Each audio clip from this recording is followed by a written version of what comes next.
So welcome everyone to the course on the Buddhist path of awakening. Let's bow in together.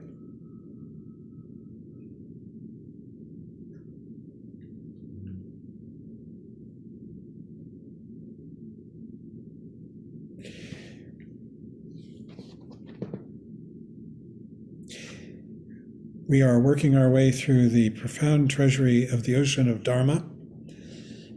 This is a digest of talks given by Trungpa Rinpoche over the course of 15 years.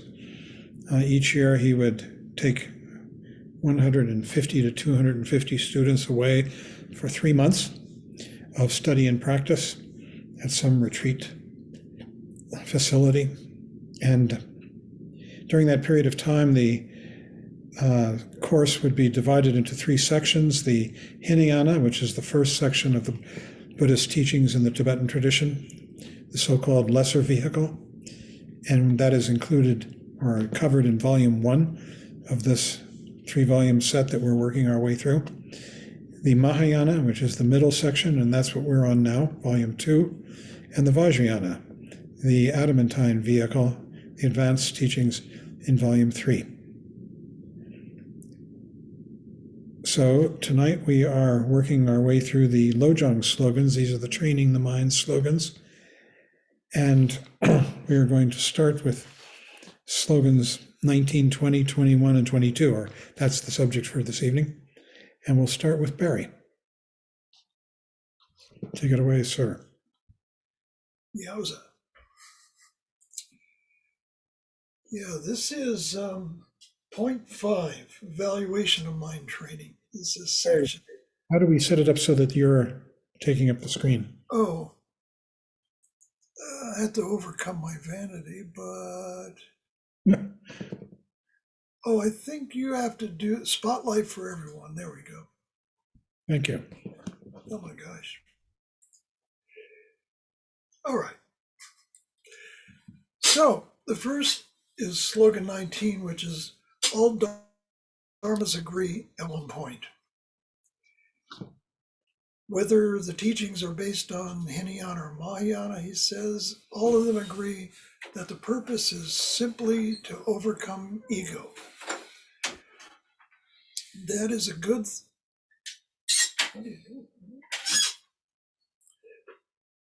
Excuse me. Wait for my friend to get settled in here. Okay. What's that about being able to meditate in Grand Central? Anyway, here we are. So this is a good thing to keep in mind, actually. It's pretty straightforward. And keeping this in mind can be very helpful to understanding that all of these teachings, the paramitas, the Lojong slogans, the teachings going all the way back to the Hinayana, all of them are about taming ego. Why? Because it is the action of ego that causes the suffering that has brought us to the Dharma in the first place. Excuse me, you got to take that outside. I did. I turned it off.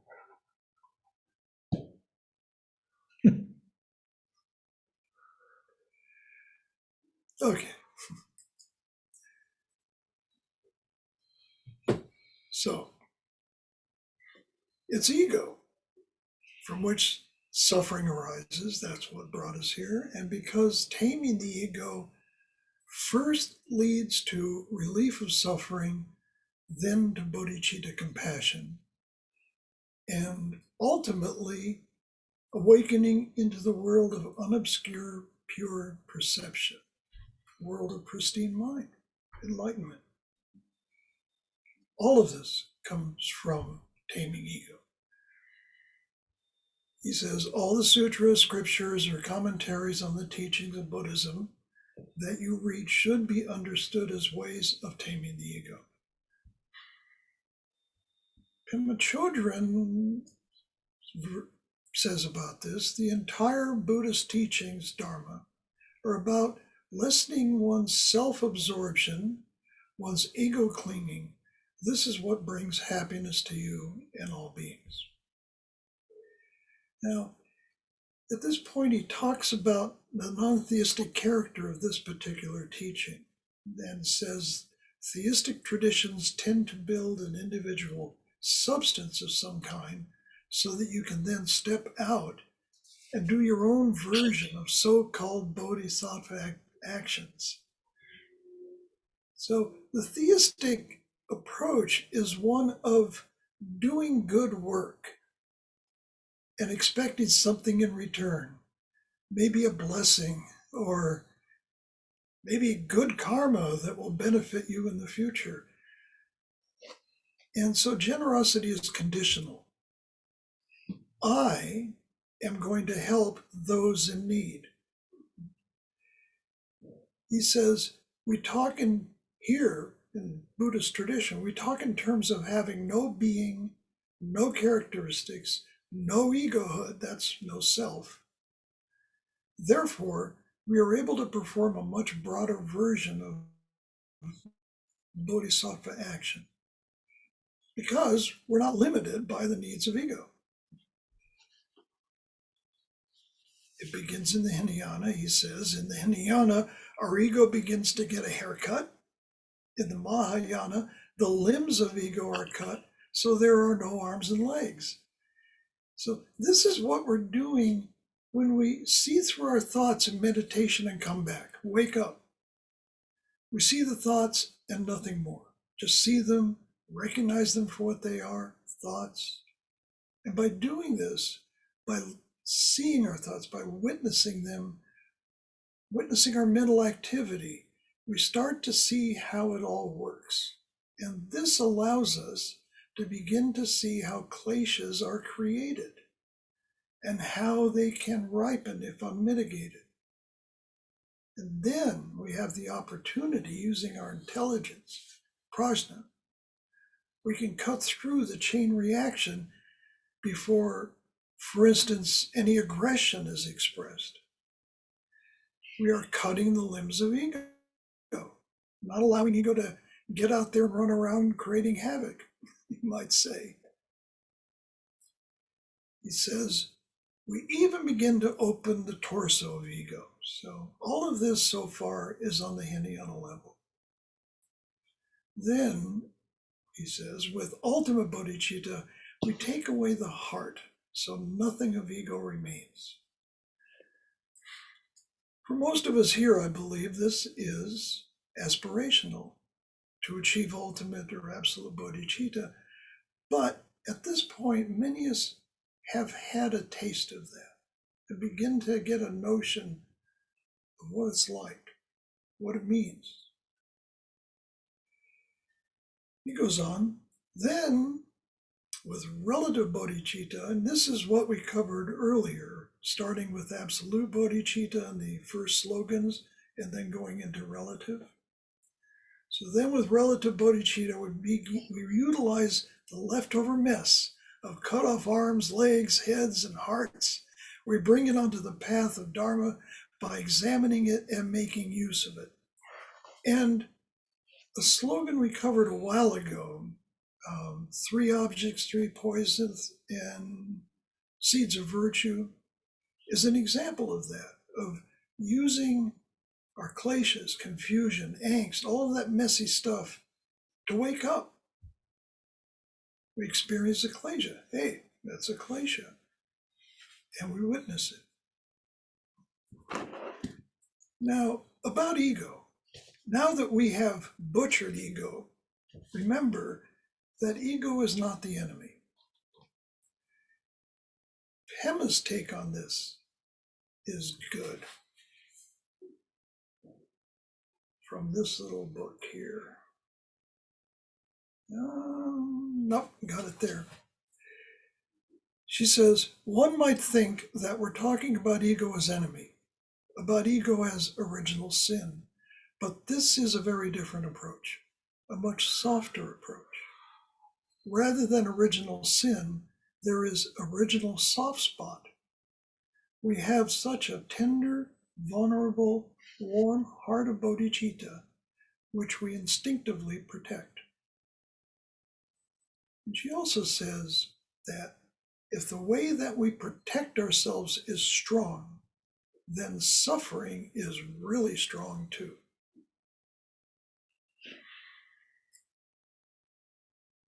Going on, he says, the amount of reality that is presented to you depends on how much the lesson of subjugation of ego has taken hold in you. The amount of reality that is presented to you, you see, enlightenment isn't necessarily all at once. The experience of enlightenment, even a small degree, is one of the fog lifting, of everything becoming more vivid, because we are less distracted, encumbered by ego's demands. It's like stepping out of a smoke-filled, dark, noisy room into quiet, clear, sunlit day. And that depends on the extent to which you have taken the teachings to heart and changed your allegiance. And he says, to the extent which you are able to give up your personal project of ego aggrandizement and achieve the impersonal project of attaining enlightenment depends on how heavy-handed you are. So here I take heavy-handed as referring like to the paramitas of discipline, exertion, and finally meditation. In other words, that you are steadfast, not just dipping in and out or taking a break. Bodhicitta practice, he says, is based on groundlessness or egolessness. When groundlessness becomes a continuing and natural part of discipline, we understand that we are not fighting our own war for our own victory. Bodhicitta practice is not a personal project. You see, we're giving up our personal project of ego to achieve the impersonal project of enlightenment, because there is no self in enlightenment. And finally, the basis of compassion is non-territoriality, non-ego, no ego at all. Further warmth, workability, and gentleness take place as well. If there is no ego clinging, then all dharmas are one. All the teachings are one teaching, which is compassion. And that compassion arises because you have nothing to hold on to, nothing to work with, no project, no personal gain, and no ulterior motives. Once there is groundlessness, there is no notion of choosing compassion. Whatever you do is compassion. And this is a message that's been there all along, that nothing to hold on to, nothing to work with, no project.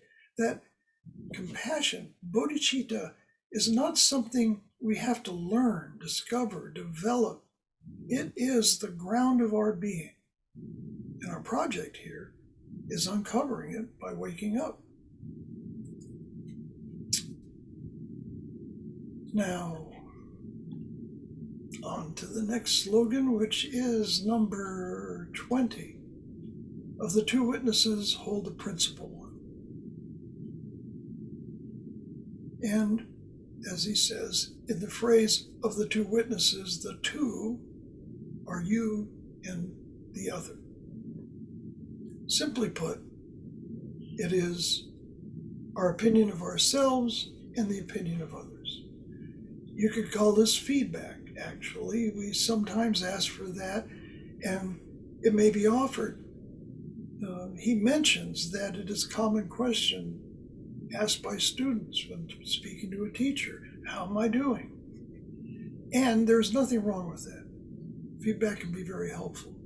But when evaluating your comprehension of a Lojong slogan, or how well you really understand a teaching, these are things you must look to yourself for the answers. Pema says, you're the only one who knows when you're opening and when you're closing. You're the only one who knows when you're using things to protect yourself and keep your ego together, and when you're opening and letting things fall apart, letting the world come as it is, working with it rather than struggling against it.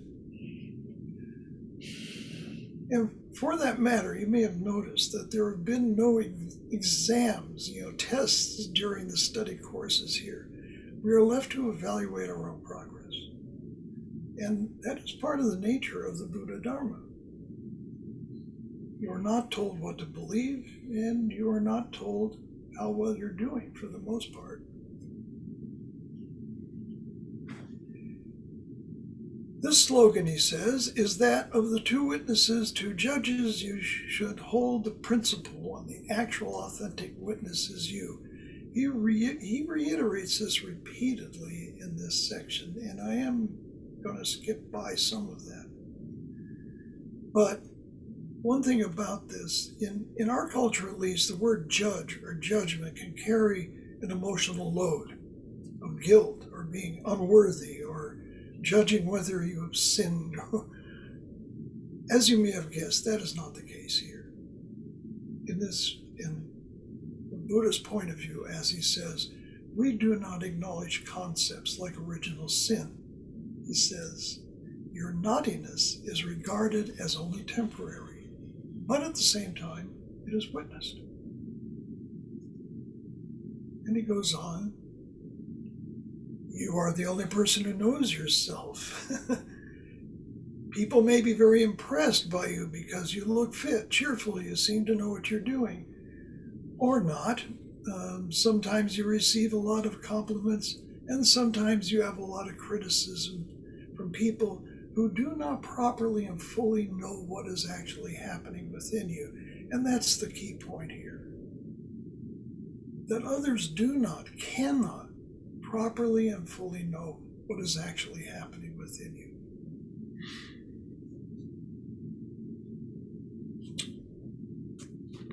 Okay.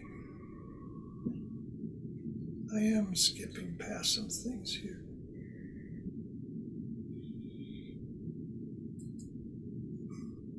Now, okay. You know yourself so well, therefore, you are the best judge of yourself. You know how naughty you are. You know how you try to be sensible. You also know how you sometimes try to sneak things in. Usually, you're talking to yourself. I is talking to am. Am I doing this? Am I going to do that? Am I doing something naughty? If I do, nobody will know. Only we will know. This I is talking to am is interesting because it has come up before that construct, but in that case, it had a different meaning. I referred to the self, ego, and the am was the story that built the legend of I. I am a good person. I am the person that accomplished this, will do that. So, but it's a different meaning here, I guess.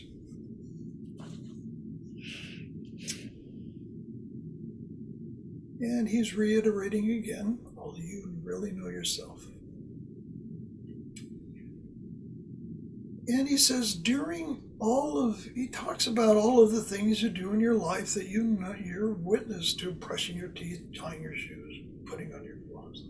And he says, during all of these things, I and am are still carrying on a conversation about everything else. So there is a lot of unsaid things happening to you all the time. And this is pretty straightforward. That there's just a lot of content there, a lot of gossip, a lot of mental activity that's not visible out there that people don't know. And when we meet together on Zoom for these classes or for meditation, and all these little squares, each one of us is having our own experience, our own thoughts, our own difficulties or wonderful times or whatever's going on. And each one of us is aware of how we are doing. No one else is. Therefore, he says, the principal witness is you.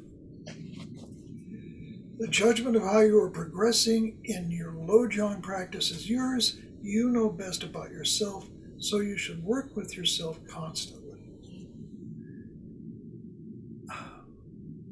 Trulli Rinpoche says something here. While we should not disregard others' perceptions of us entirely, we shouldn't give credence to their perceptions over our own. This is a very complex issue because it depends on so many subtle variables. And this is a good point, that the subtle variables, because we can be influenced by others' opinions. We can doubt or deceive ourselves with denial. And while first reading this, I had the thought, how do you know that you're telling yourself the truth, that you're being honest with yourself? And Trungpa Rinpoche answers that. He says, this slogan is based on trusting your intelligence rather than trusting yourself, which could be very selfish. Of course, the self could be selfish. And this is a key point. Trust your intelligence. He says, because you know yourself so well, any deception could be cut through. I am going to show, I keep this little guy here on my desk in front of me. This is Manjushri and his sword of prajna, of intelligence that cuts through deception, cuts through belief in I and other, as a reminder.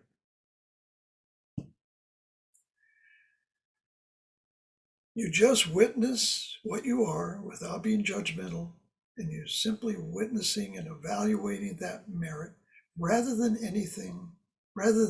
analyzing or psychoanalyzing it.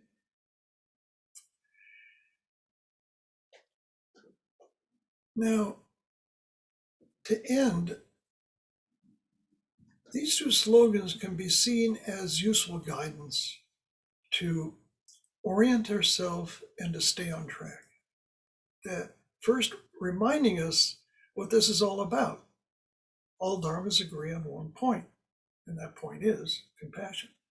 And then how to know if you are staying on track by using your intelligence as a witness. And this matches the nature of the entire path to enlightenment, which is one of finding your own way, using the inspiration of the Buddha, the guidance of the teachings, the support of fellow practitioners, which of course is the Buddha, the Dharma, and the Sangha. The key is that you find your own way, and that requires honest evaluation that only you can provide, and an understanding of the point of the Dharma. John? Thanks, Barry. There we go. So again, as usual, I'd like to start by meditating in a way, just practicing for a second or two or three. So if you just take a good posture, it doesn't have to be rigid, and bring your awareness right here into this present moment, here and now, whatever that means. And we just rest here for a minute.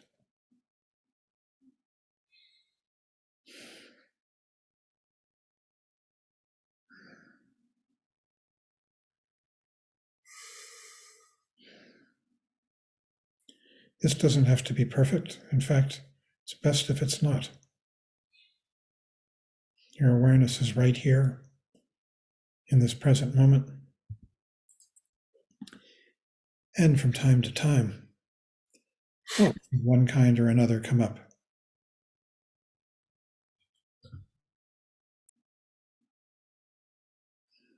Am I doing it right? What's for dinner? I'm feeling anxious. Who knows what? And as soon as you see those thoughts, you're back here in awareness, if only for an instant or maybe longer. Who knows? Doesn't matter. It really doesn't matter.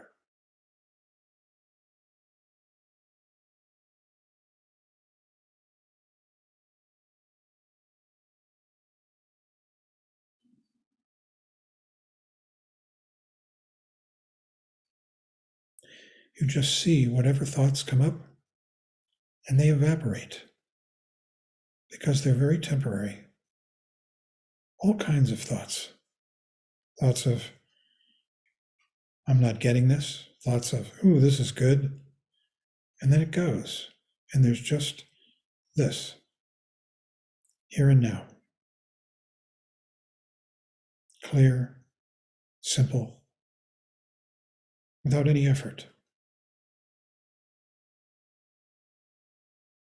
There are these two modalities that we have. We can either be lost in some kind of dream, and those dreams are always painful to one degree or another. Even if they're pleasurable, there's that quality of, will it last? And there's painful thoughts, arrogance, pride, hunger, sadness. And then, as soon as you realize that you've been dreaming, you're back here, just like this, awake. Those are the two modalities, and that's what these slogans are about. It's about beginning to recognize those two modalities and choosing to come back, choosing to give your loyalty and allegiance to this, and beginning to see that in the awareness of this, what's happening in the present moment, when thoughts dissolve, when the kleshas, the emotions dissolve, that in this lies a world of good, of joy, as they say in these chapters, of compassion, of clarity, and of release from the suffering that's contained in thought. Release from ego. Because ego only lives in those thoughts, and those thoughts are only the product of ego.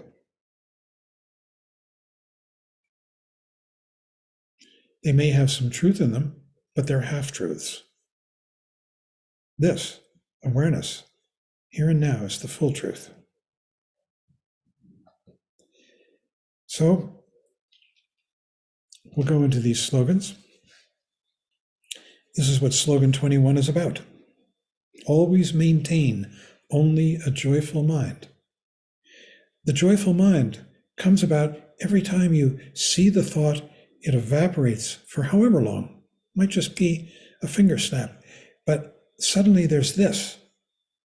In the beginning, this is fairly neutral, feels neutral. But the more we begin to realize that this is the escape from, or the solution to, the problem of the suffering that lives in thoughts, the more we begin to celebrate that we can actually do this so easily, that we can recognize it. It's already there. All we have to do is see that we're thinking, and suddenly we're back in this space, this room, here and now, whatever it might be. If we have thoughts of pride, arrogance, look what I'm doing, well, they're just thoughts again, kleshas. And when we see them, they evaporate, and here we are. This is the ultimate humility beyond humility. Humility is just another thought, a pose. And you see it, let it go, and here it is. This is truth beyond the assertion of truth.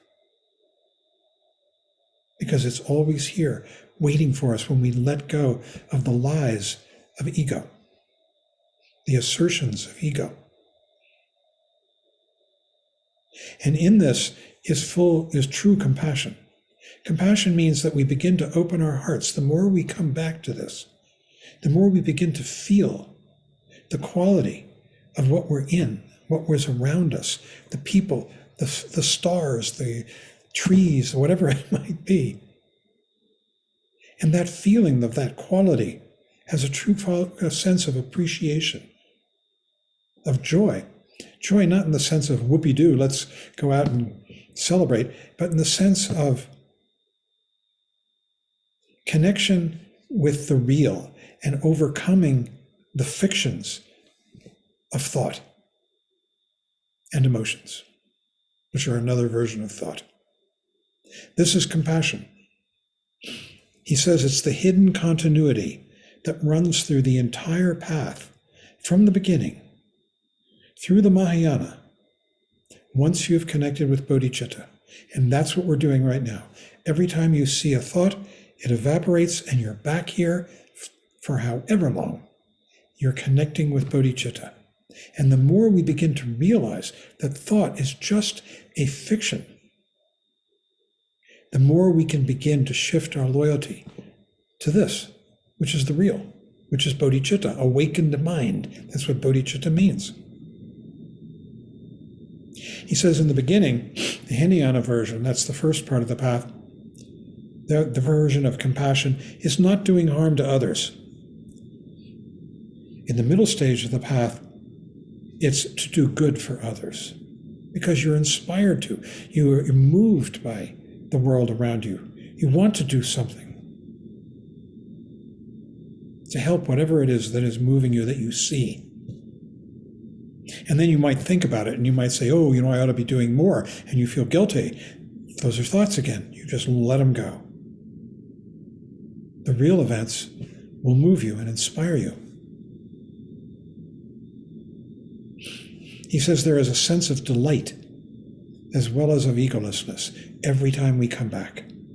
Every time you see, oh, I was thinking I was having a thought, I was having an emotion, poof, it just evaporates. It's like, I think of it as like I'm on a Mac computer and I drag the items in my dock. If I don't want them anymore, you drag it with your mouse out into the deck, out into the screen, which is like bringing a thought to awareness. And you let go and it goes poof into a little cloud. You can only get stuck in thought when you're not aware that you're thinking. Then you're lost in the story, the ongoing story. But as soon as you see that you're thinking, poof, it evaporates for however long. If you try to maintain that evaporated state, that's another thought, and you get stuck in that. So you just acknowledge it, that it happened. And more, you begin to acknowledge and recognize this state of bodhicitta, of awakened mind, which is not thought. He says,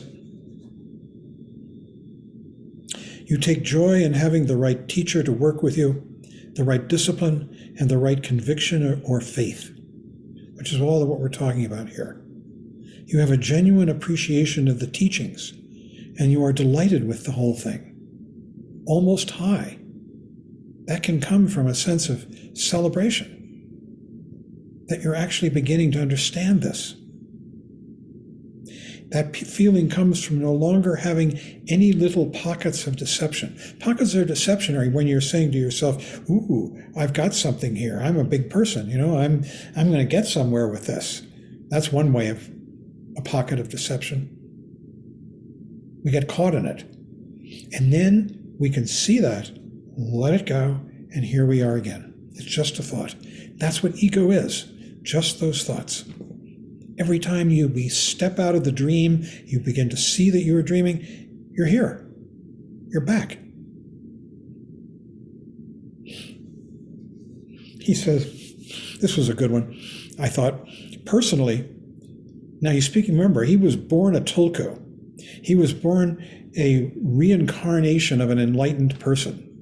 And he was raised to be that from the time he was a toddler on up. So he says, personally, I feel eternally grateful and good. I would like you to share that feeling. You should know firsthand how it feels to be captured by the Dharma, to be squeezed into the Dharmic world. Obviously, you have had more choices than I did. He had no choices. He was put in robes at the age of like a year and a half and told that he had to become a great teacher. He says, obviously you have had more choices than I did, but that same situation of being cornered by the Dharma could also happen to you. And I think it has to most, if not all of us.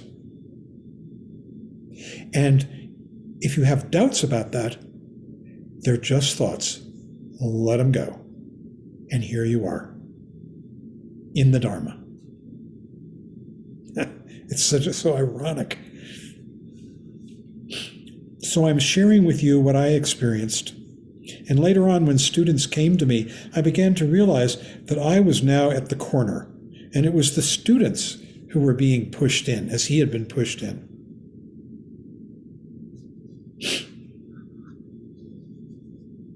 He says, the slogan, always maintain only a joyful mind, means that you should maintain satisfaction and joyfulness in spite of all the little problems and hassles that take place in your life.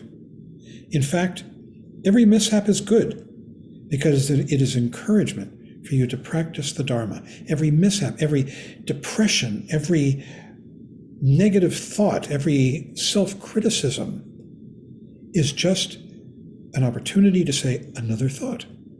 And you let it go, and here you are. And this is the case for everybody, for all of us, because all of us are fundamentally lit at core. It's what we are by Buddha nature, by awakened mind. This is what the teachings are saying.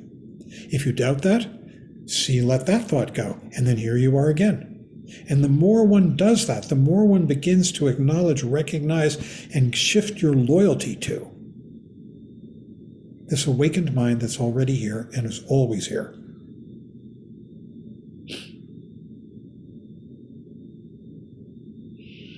He says, you should share other people's mishaps as well and bring them into yourself. It is a joy to feel that way. I felt so strong and strengthened by the Dharma, so grateful, so good, and so joyful. Because when you share this with others, you are strengthening it in yourself. If you can even speak of a self. We're beginning to let that go, that self-centeredness. He says, the warmth and sympathy of compassion has that same quality of joyfulness. This is the feeling of empathy and compassion and basically love for others. So you are no longer pushed into the depths of the ghetto of human punishment, which is saying, I'm just a terrible person. Oh, God, I'll never get anywhere. I'm just confused. All this is just baloney. I'm just going down the wrong track. He says, and you are transcending any kind of oy vey approach. He's surrounded by Jews. Oy vey is Yiddish for, oh, woe. Ach weh in German. Cheerfulness has a lot of guts. When you come back and you're here, you're not being seduced by the vagaries, the seductions of stupid thoughts. So it has tremendous strength because there's tremendous intelligence in this natural state of mind. This is what prajna is, the sword of Manjushri. And then he says, when you begin to feel wretched, terrible, absurd, stupid, and mean, that is a very good starting point for the discovery of Buddha nature. Because feeling terrible might be like being in labor. Here you are, you're saying, oh, I'm just messed up. I'm never going to get this. I'm depressed. That's the feeling of labor. That's the feeling of sorrow that makes you tread the path. And what it means to tread the path, you sit, you meditate, you see your thoughts, you let them go, and here we are. It's a terrific analogy. It's like being in labor, to be in that kind of suffering and sorrow. And Buddha nature is the core of it. It's the absolute core.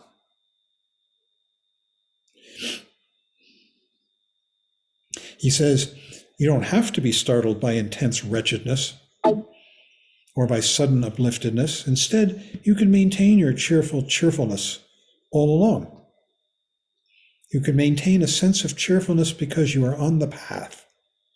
You're actually doing something about yourself. Many people haven't a clue, but you do, which is fantastic. When you realize that most sentient beings are lost, you realize that you are fortunate on the path. Most sentient beings just believe what they're thinking completely. That's all there is. But we have been introduced to an alternative, enlightened mind. And the way we see it is by recognizing our thoughts. They go poof, and here we are in this simple awareness, which grows and grows the more we practice. And practice means simply seeing the thoughts, letting them go, and coming back to awareness. This is Vipassana, superior seeing.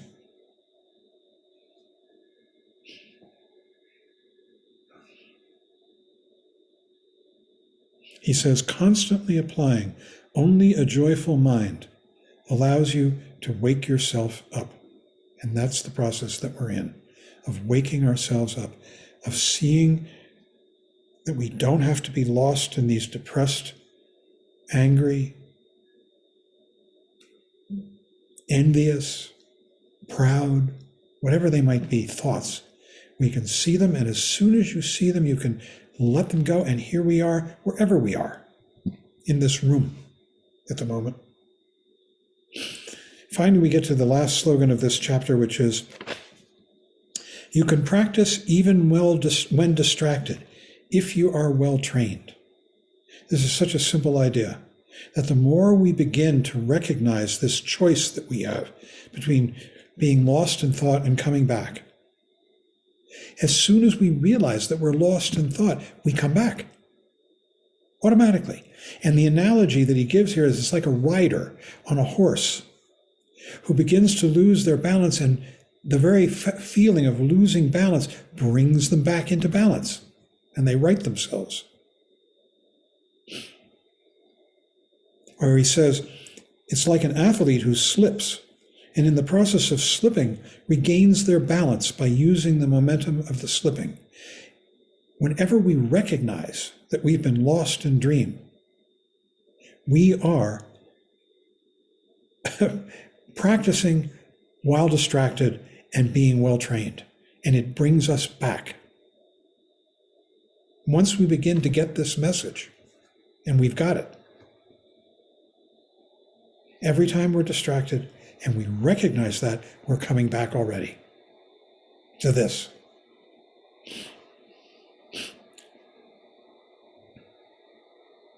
This whole section is just about that point.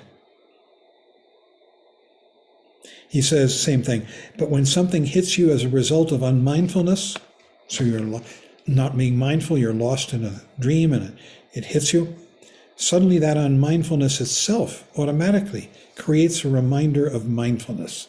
This is what happens because we're on the path, because we're studying these teachings, because we're practicing meditation. And so every time we begin to fall into dream, into unmindfulness, we begin at some point to recognize it and to come back. That's why if you practice, let's say for an hour, and in that hour, at the very end, you suddenly realize you've been dreaming for the whole hour, don't beat yourself up about it. That's another dream. Instead, you have recognized it, and you're back. That is the beginning, and so the beginning of the development of that skill that the horse person has of righting themselves whenever they recognize that they're falling.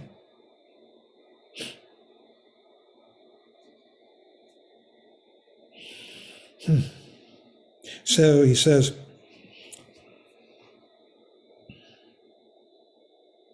when other pleasurable or painful circumstances hit you, that means you're thinking these thoughts. Ooh, this is terrible. You do not become a slave of those situations. Now, having learned this lesson, having learned how to reflect suddenly on the spot, on Xinjiang, that means cleaning your mind, as it were, Tonglen and bodhicitta. So you are not subject to extreme pleasure, extreme pain, or depression. If you become uptight and lose your awareness, at the same time, you regain it. He says, in our tradition, any chaos that comes up is regarded as an opportunity for holiness, for some kind of help, blessing, or prayer. And there's a slogan, chaos is good news. Why? Because it wakes you up. It says, ooh, this is terrible. I'm having these terrible thoughts. And then as soon as you see that you're thinking these thoughts, they can evaporate. And then suddenly, for however long, a split second, an hour, whatever it might be, you're here. It'll probably be short. But we are switching our loyalty to being here rather than stuck in those dreams.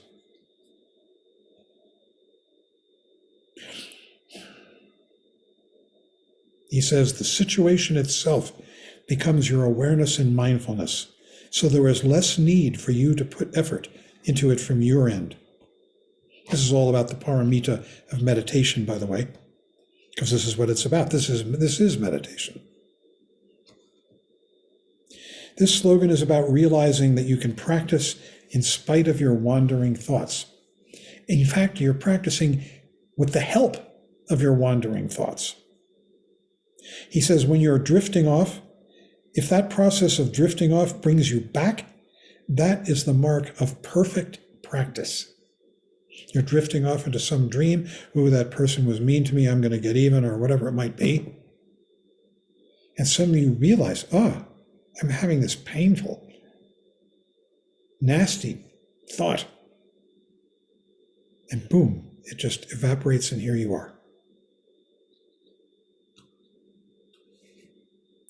He says the main logic of this section of the slogans, or the evaluation of mind training, is very straightforward. It is not to let yourself be wounded by the fangs of the kleshas. This is how you overcome the kleshas. The kleshas are terribly painful. The emotions are pride, jealousy, passion, lust, hunger,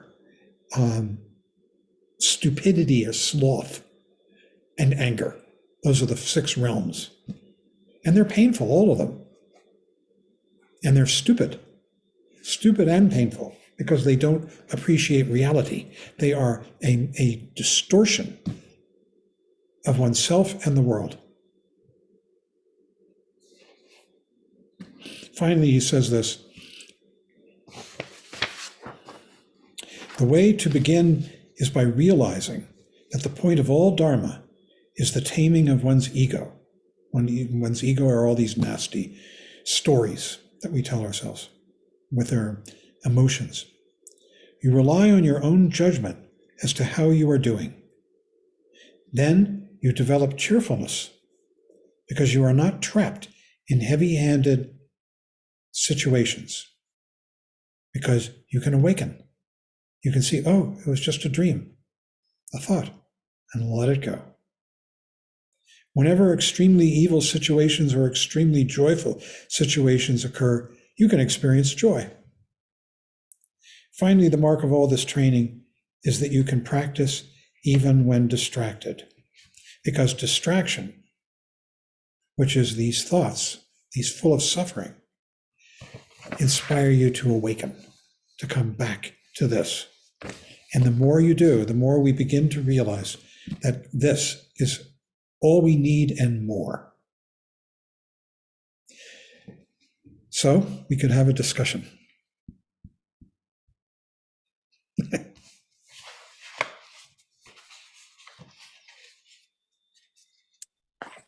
I have a question, John. Christy. Is there any, and for Barry too, is there any suffering in the moment? Like, is there any suffering in the moment when you've come back from dream? Is there suffering there? at all? It's not as bad. I know that. Well, this is a question that was asked of Marpa, who was the founder of the Kagyu sect, Marpa the translator. And what happened was that he had a son, he had several children. He was a farmer, and his son was thrown from a horse and died. And he was crying. And his students asked him, why are you crying? Aren't you above that? Because you've achieved enlightened mind. And he said basically that even in the enlightened state, there can be sorrow. He didn't say it that way, but it comes from compassion, from intense feeling of love and involvement with the world. It can break your heart, but it's beautiful at the same time. It's full of love. So yeah, there is that.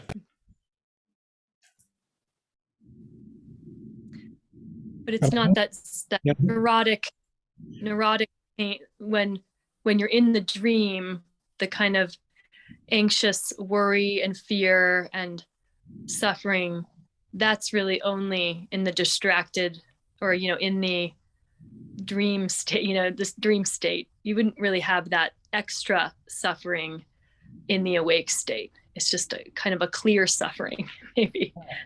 But the difference is that in the awake state, suffering really becomes compassion, and which is real. Whereas the suffering of the unenlightened state lives in thoughts, wishing it were otherwise. That is not part of awakened mind, wishing it were otherwise. But what is part of awakened mind is deep feeling for this world, because we've awoken, because we're here, because we're not lost in dreams. And this is what is meant by compassion, this deep feeling. Sometimes it's called love, sometimes it's called joy, sometimes it's called compassion. The word is karuna. Karuna in the, I don't know how it breaks down in Sanskrit, that's a Sanskrit word. The Tibetan word for karuna is nyingje. This is the word for compassion. We usually translate it into English as compassion. And what nyingje means literally is noble heart. This is what is developed on the Mahayana path, noble heart. A beautiful, open, feeling, deeply feeling heart, resonating with the world. Moved continually.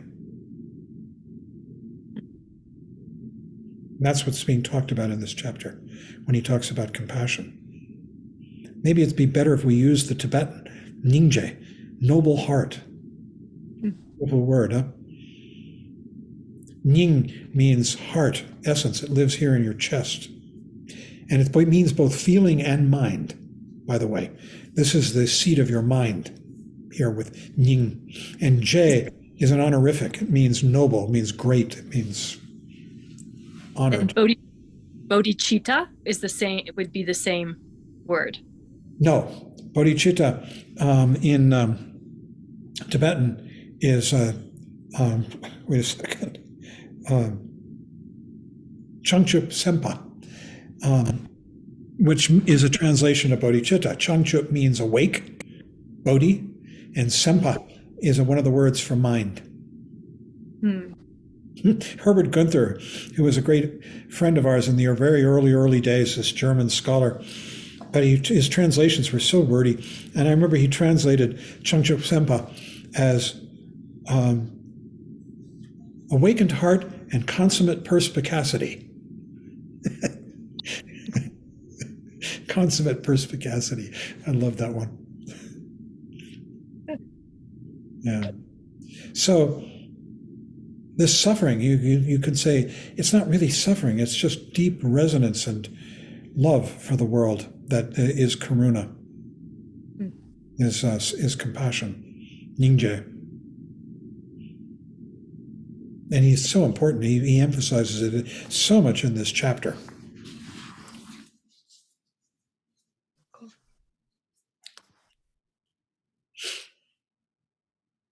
Anybody else?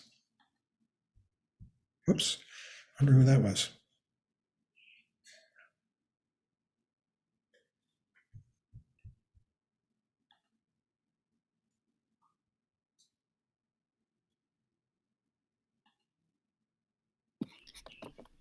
Dan has his hand up.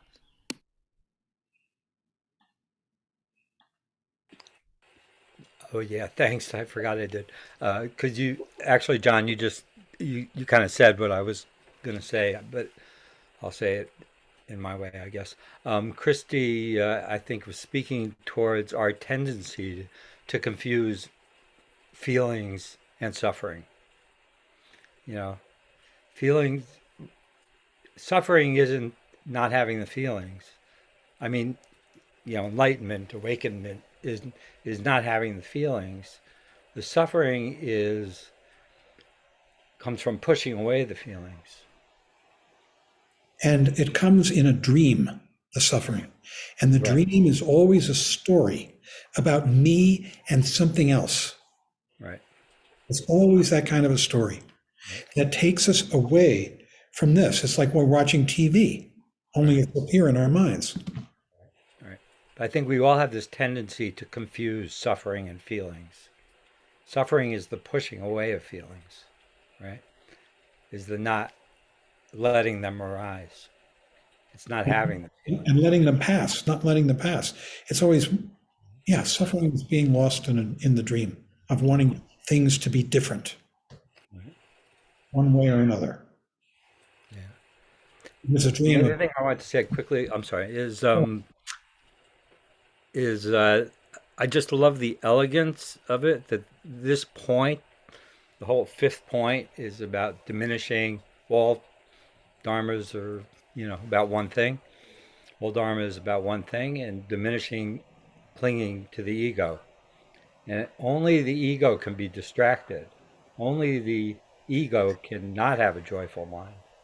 Only the ego can, not take advantage of, aversive or whatever distracting, circumstances. So by diminishing ego, that really encompasses all the other slogans. I love the elegance of it. Anyway, thanks Barry. Thanks John. thanks you. It's like a mutual celebration of this Dharma. A beginning, the wonderful thing is when we begin to realize that we've got this choice that is constantly presented to us. Every time we recognize that we're lost in a dream, we're back.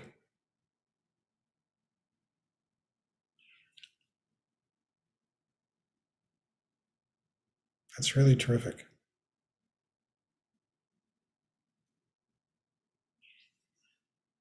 And to begin to shift our loyalty to being back.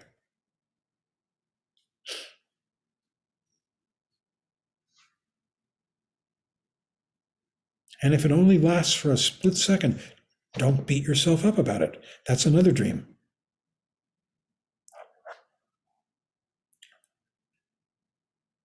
Another opportunity. Judith,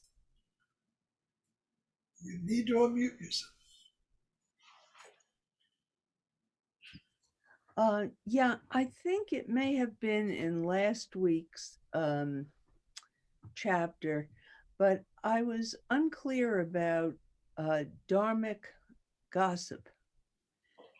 There was advice to substitute dharmic gossip for distracted ego type gossip.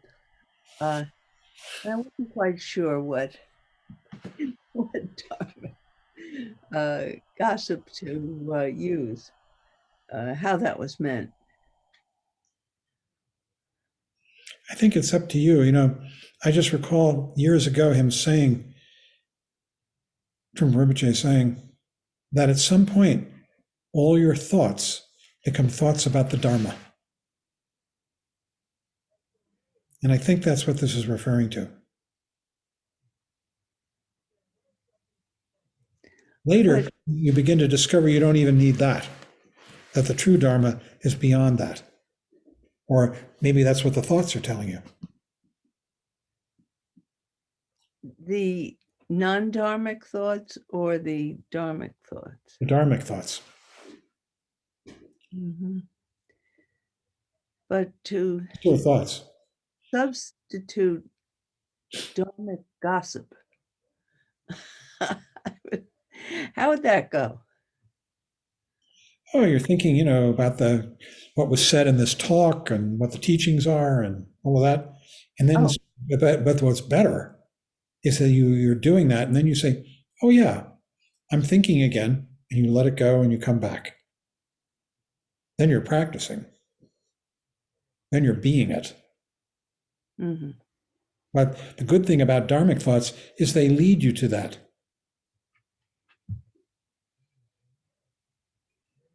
To coming back. Yeah, I think he was mentioning something about the Four Noble Truths and things like that, so that when your mind is fluttering around, you think, oh yes, the Buddha, the Dharma, and the Sangha. Or would that be what Yeah, he means? could be. Maybe you'd be thinking about the Four Noble Truths, about how the first noble truth is the truth of suffering. And you go, "Oh yeah, I know what suffering is. It lives in my thoughts." There it is again. Yeah, Come back to this. okay. I was just surprised by the word gossip too. Remember that slogan, that Barry talked about? It says, all dharmas agree at one point. That one point is egolessness. And ego's all about thinking about how to get something and how to fend off things that it doesn't want. And Right. Thank you. thank you. Well, Robert has had his hand up for a while. He's been Hi. waiting patiently. Good evening. You had mentioned that most sentient beings believe what they are thinking completely. Be careful not to get sucked into it.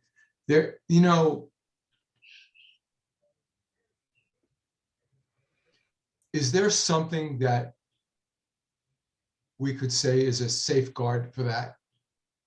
For not getting sucked into those conversations, because some of it is so convincing, so compelling.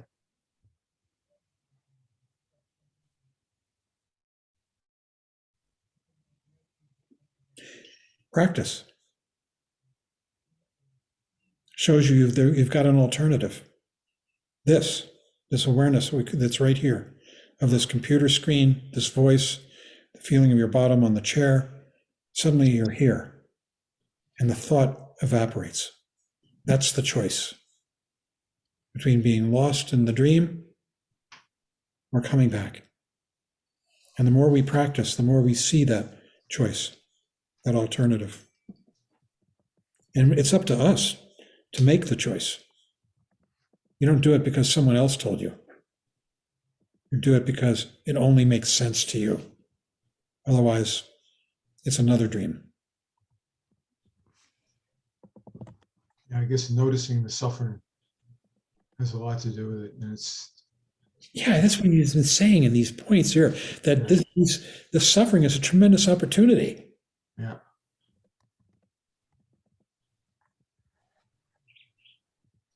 Wow.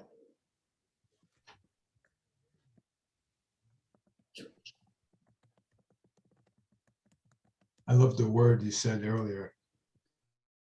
Poof, poof. Thank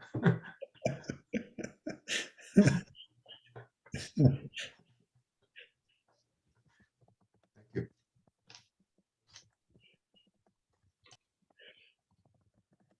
Okay. Do we have any other people who want to say something?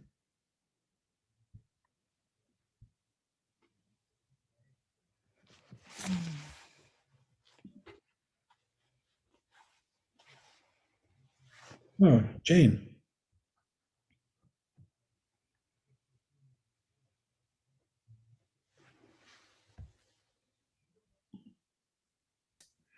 So on page 350, there's a very short line that says, "You are the only person who knows yourself."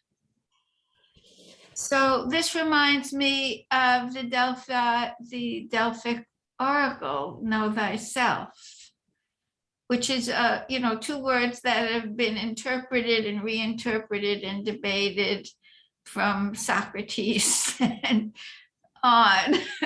So I found the simplification in of the only person who knows you is yourself really enlightening.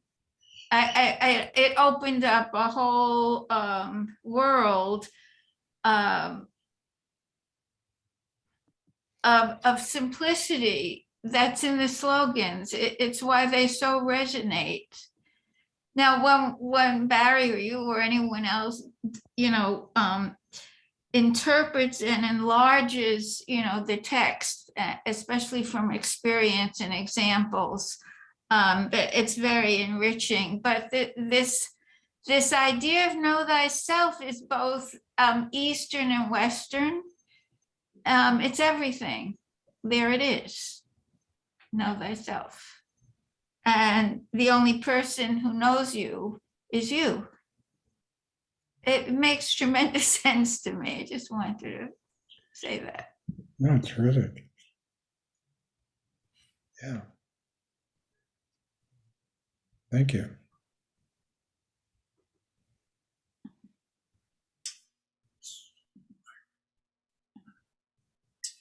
Mika, So this is more of a comment than a question. I mean, I relate to the feeling of to developing the feeling of joy that I'm on the path. I mean, okay, whatever else is going on, I'm doing a good thing. I'm on this path. I'm very lucky to be on this path. And I can relate to that. I came across it in readings earlier, and I try and think about that in the morning when I wake up. But just a comment is, I find it very, very difficult not to get discouraged because we're involved in the world of doing, and when we do, an outcome becomes attached. And when we have an outcome attached to doing, self-judgment becomes attached to the result. I play a difficult game called Go, but we can talk about it in chess terms so everybody knows what I'm talking about. I can be involved in a 2-hour game in which I am playing just the way I want to play. And at the end, neglect to move my king out of the way so it gets taken. And it's an obvious slip, which now has just destroyed all the ego involvement I've had in 2 hours. And I see no way to avoid the feeling of how stupid, how could I have done that? And aside from not playing the game, I can't avoid that a percentage of the time that's going to happen. As I get older, it happens more. And that self-judgment is inherent in the very act of playing the game. Because when you play the game, you get invested in the outcome. So that whole construct is discouraging to me. I don't see a way around it, even though I'm glad to be on the path and I understand what's been said and I can relate to it intellectually. That interaction comes up. And I can breathe it out, but I can't breathe it out faster than the judgment comes. The judgment comes first. The breathing it out, even if I'm on target, comes after. So Let me address this. just my own battle. but it's everybody. You're talking to an ex-Go addict. I used to play a lot of Go. Have you ever read a book? Maybe you have. The Master of Go? Yes, Yeah, of course. right. I mean, the best Go can be played without attachment to an outcome. So they say. So they say. Well, this is what the path is all about. It's about living one's life fully without attachment to an ego-oriented outcome. And certainly being a 7-dan Go player and the winner, of all those, is it could be a huge ego boost, don't you think? But for the rest of you, the Master, Go is a beautiful game. It was originated in China. It's probably one of the oldest games in the world. They trace it back to the Shang Dynasty, which is pre-2000 BC. There are references to the game on divination bones called scapulomancy bones. And then it was brought to Japan, where it lives today. I don't know how popular it is anymore. Used to be very. And it's a beautiful game. But I think this is the challenge for all of us. Are we going to look at our lives as a game? There are lots of games we could play. The game of becoming rich, the game of being loved, the game of being famous, whatever it might be, of one kind of accomplishment or another. And if we spend our lives in those pursuits, then we spend our lives ruled by success and failure, hope and fear. And this path is about overcoming that. That doesn't mean you have to stop playing Go or chess.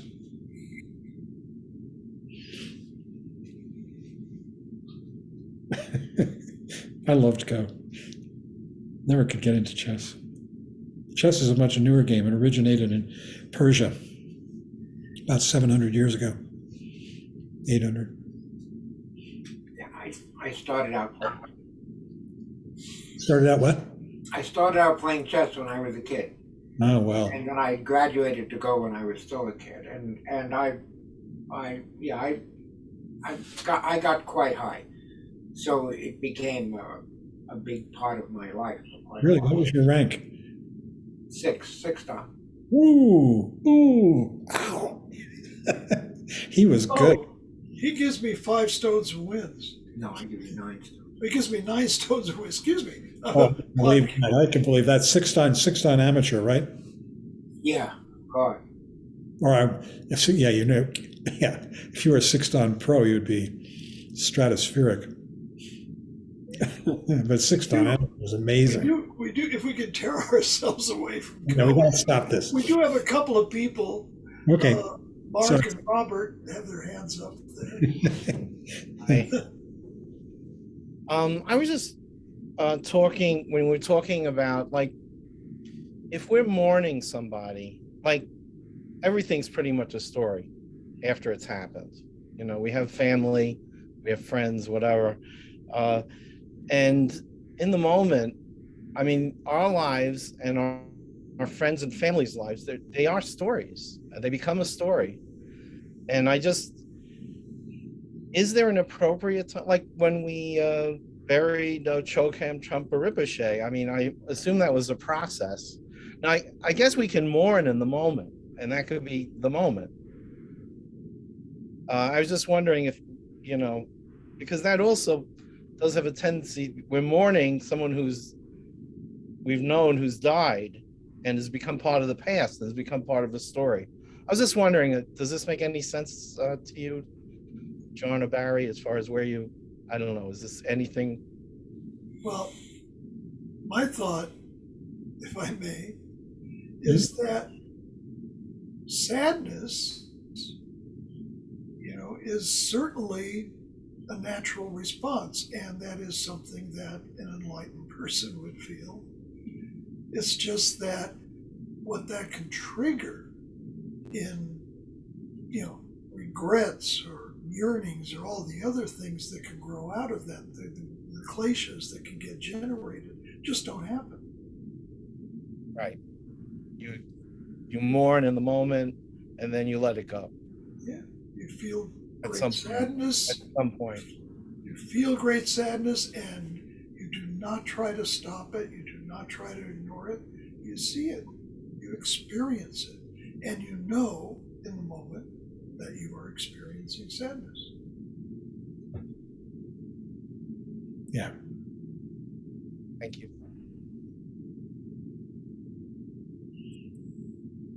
I think too that when you come back into this open space of awareness, I think of this with regard to Trungpa Rinpoche, whom I miss. That when I come back into this space of awareness, I'm sharing his mind.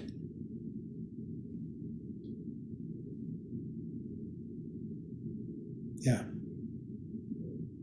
And that he would have been happy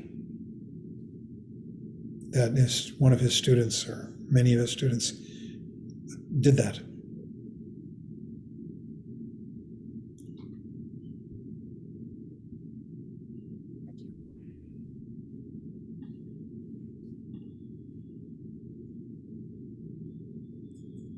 Robert has his hand up, but I'm wondering if anyone else. Because we're getting short on time here. Yeah.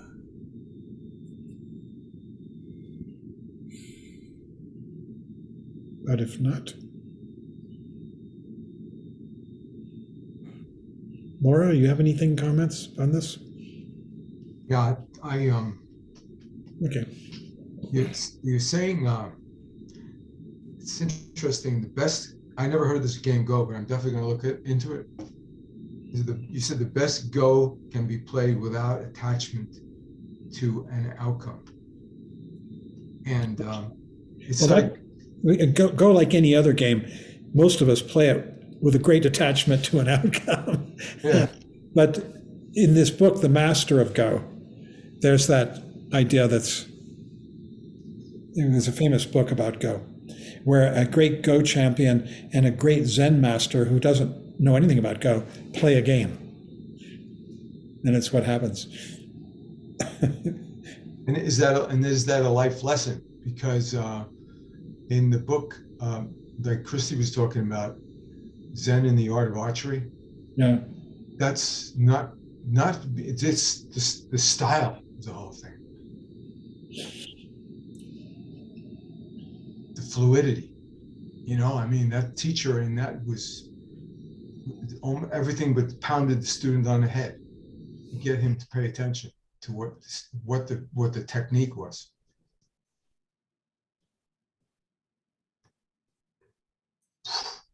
Poof.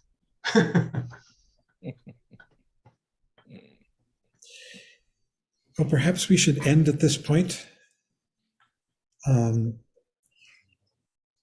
put the chants. Thank you, Robert. I'll put the chants up on the screen, and here we go. Thanks, everybody.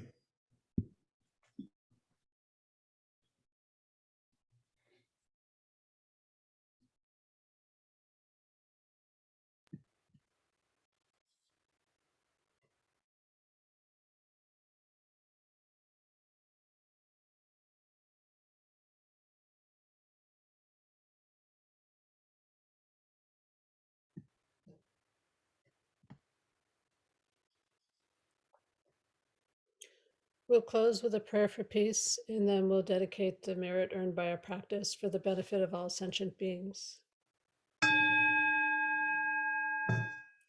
By the blessings of enlightened and compassionate ones, by the power of my positive actions of 3 times, and my prayers of pure aspiration, may wars, conflicts, epidemics, and all other maladies dissolve in this world, and may the earth and all who live on this earth enjoy the abundance of well-being.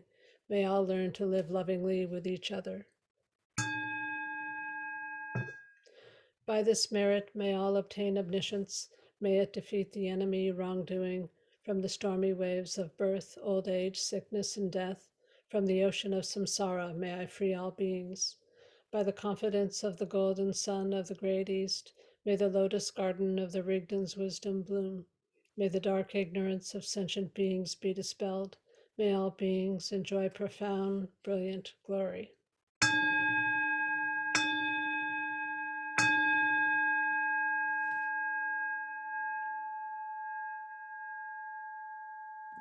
Thank you, Meg, and thanks, everybody.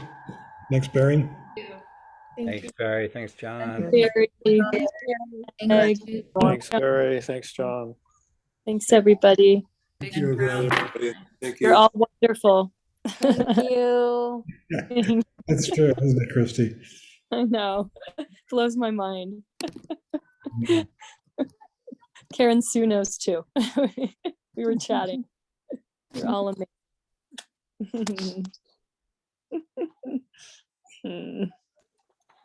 Right.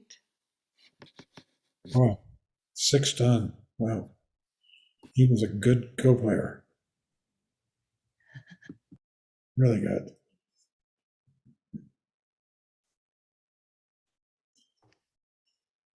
Hi, Robert. Good night. I'll just tell you one thing. My teacher, when I used to be a student of Go, We're was still on record, right? Oh, we're still in record. You're right. We'll close that off. Hold on.